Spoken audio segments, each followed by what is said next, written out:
संगत जी, इस सत्संग को पूरा ध्यान से सुने। आज आपकी सारी मनोकामनाएं पूरी हो जाएंगी। ब्लेसिंग भरा सत्संग है। जय गुरु जी। शुक्राना गुरु जी।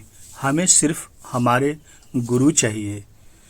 मन में धीरज रखने से सब कुछ हो जाता है।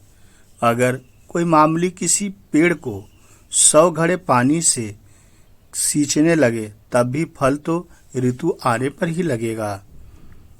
जैसे माला फेरत जुग भया, फिरा न मन का फेर, कर का मन का डार दे, मन का फेर।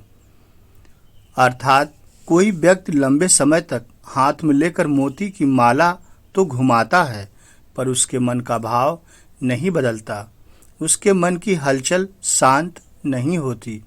कबीर साहब जी ऐसे व्यक्ति को सलाह देते हैं कि हाथ की इस माला को फेरना छोड़कर मन के मोतियों की माला फेरो। जय गुरु जी। शुक्राना गुरु जी। गुरु जी के प्यारी प्यारी संगत जी, कबीरदास जी आगे कहते हैं, जात न पूछो साधु की, पूछ लीजिए ज्ञान, मोल करो तलवार का, पड़ा रहन दो म्यान। अर्थात भावार्थ कहने का है कि सज्जन की जात न पूछकर उसके ज्ञान को समझना चाहिए। तलवार का मूल्य होता है न कि उसकी म्यान का, उसे ढकेलने वाले खोल का। जय गुरु जी। शुक्राना गुरु जी। मनुष्य होकर और परमात्मा को न पाना, यह तो अजीब विडंबना है। यदि मनुष्य हो तो परमात्मा को जरूर पाना चाहिए। चलिए गुरु जी के शरण में चलते हैं और गुरु जी का कोट कोट शुक्राना करते हैं कि गुरु जी हम सभी संगत का ऐसे ही हाथ पकड़े रहें और मानव जात का कल्याण करते रहें। गुरु जी का जन्म पंजाब के मरेल कोटला डुगरी गांव में हुआ था और गुरु जी का जन्म हम मानव जात के कल्याण के लिए हुआ है। गुरु जी साक्षात महाशिव हैं जो तीनों लोकों के स्वामी हैं और हमारी रक्षा कर रहे हैं।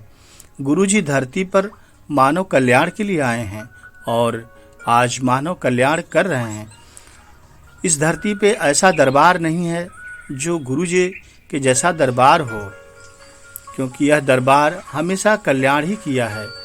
गुरु जी ने जीवन भर कुछ नहीं लिया, बल्कि अपनी संगत को जीवन भर आशीर्वाद देते रहें। गुरु जी के शक्तिशाली मंत्र जाप ओम नमः शिवाय, शिवजी सदा सहाय, और गुरु जी के प्रसाद, लंगर प्रसाद, चाय प्रसाद से आज करोड़ों संगत ठीक हो रही है। जय गुरु जी। गुरु जी आगे कहते हैं कि संसार की बनावट ही ऐसी है कि यहाँ सुख के साथ दुख भी आते हैं। विपरीत परिस्थितियां का आना जीवन का स्वाभाविक गुण है। जो अच्छी परिस्थितियों का चिंतन करते हैं वे बुद्धिमान कहे जाते हैं। उनके सामने कठिनाइयां तो आती हैं तो चुटकी बजाते हल भी हो जाती हैं, पर जो भविष्य के भय से कांपते रहते हैं वह सुख का भी आनंद नहीं उठा सकते। इसलिए भविष्य में न जीकर वर्तमान में जिएं और उसका पूरा आनंद लें। दुख की कल्पना ही न करें, सुखद भविष्य की आशा रखें। जय गुरु जी।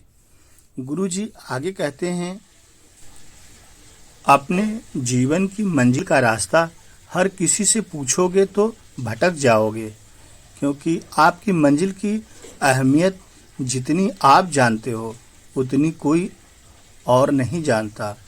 बुरे वक्त में कंधे पर रखा गया हाथ कामयाबी पर ताली बजाने वाले हाथों से कहीं ज़्यादा मूल्यवान होता है। गुरु जी कहते हैं, जो लोग चालाक बनकर दूसरों के जज्बातों से खेलते हैं, यकीन मानिए वो एक दिन खुद ही तमाशा बनकर रह जाते हैं। जिंदगी परिवर्तनों से ही बनी है। किसी भी परिवर्तन से घबराए नहीं, बल्कि उसे स्वीकार करें। कुछ परिवर्तन हमें सफलता दिखाएंगे तो कुछ सफल होने के गुण सिखाएंगे। गुरु जी कहते हैं, क्रोध से जितना बचकर रह सकते हो रहो, क्योंकि क्रोध मनुष्य का विवेक समाप्त कर देता है और सामान्य तौर पर क्रोध में लिए गए निर्णय बाद में अनुचित ही सिद्ध होते हैं। जय गुरु जी। गुरु जी कहते हैं, सफलता एक वाहन है जो कर्म के पहियों पर चलती है, लेकिन आत्मविश्वास के ईंधन के बिना यात्रा करना असंभव है। जय गुरु जी। शुक्राना गुरु जी, शुक्राना मेरे मालिक। वाहे गुरु जी तब बहुत प्रसन्न होते हैं जब वे देखते हैं कि कोई व्यक्ति कष्टों के बावजूद भी उन पर विश्वास करता है। विश्वास रखें, आपके हर विश्वास का मूल्य भगवान समय आने पर जरूर देता है। जय गुरु जी। जो दास बनकर करे अरदास, सद्गुरु सदा रहते हैं उसके पास। जो गरीब बनकर करे गुजारिश, वहाँ सद्गुरु करते मेहरों की बारिश। जो हाथ बांध के करे विनती, फिर सद्गुरु सौगातों की न करे गिनती। इतना ज़्यादा देते हैं। रूठे को मनाना और बिगड़े को बनाना जिसे आ गया, वह व्यक्ति खुद में सफल हो जाता है, ऐसा गुरु जी कहते हैं। जय गुरु जी। ईश्वर या संसार, यह दोनों क्या है?